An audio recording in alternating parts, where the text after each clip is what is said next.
Hello and welcome to my weekly roundup. On the Small Business Big Network podcast this week, you can hear me in conversation with Esther Rands. Esther is an apprentice at Rands Solicitors, but she hasn't always wanted to be a lawyer, as you will hear. I've also recorded a future episode this week with Allegra Chapman, and we had a really interesting chat about making networking more accessible for neurodivergent people, which was fascinating, so look out for that one next month. Small Business Britain put on a free marketing webinar this week with Sherelle Griffith and Karen Webber. A number of people mentioned in the chat box that they would like to get onto a podcast, so I now have a few more guests lined up for Small Business Big Network. On Tuesday morning, I was at Forest Pines Hotel for a workshop about making your businesses stronger. It was put on by the E Factor and delivered by Neil Munnock of Nordstar.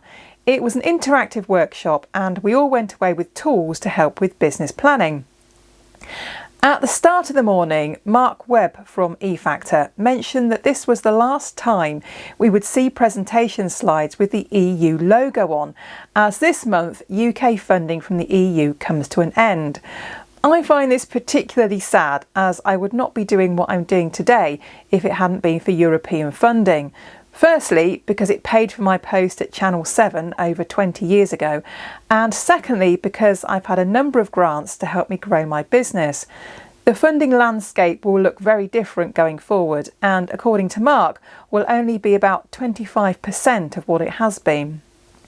On Wednesday, I attended the Creative Collective networking meeting, which, as usual, was slightly bonkers in a good way. The icebreaker question we were given by Martin Wiskin was, would you prefer to have an enormous thumb instead of an arm, or an enormous toe instead of a foot?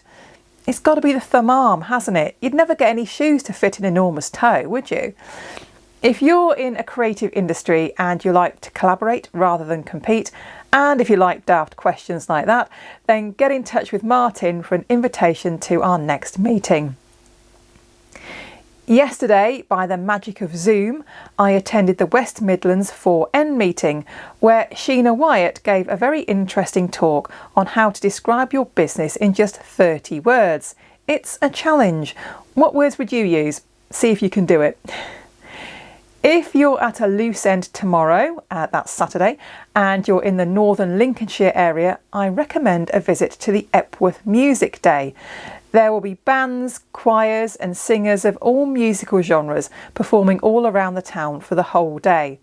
I'll be singing with my ladies' a cappella choir called Meadow Song, and my son is making a special trip back from the School of Military Music to join John Leggett College Jazz Band for the day. That's all from me this week. Join me again next Friday for another roundup.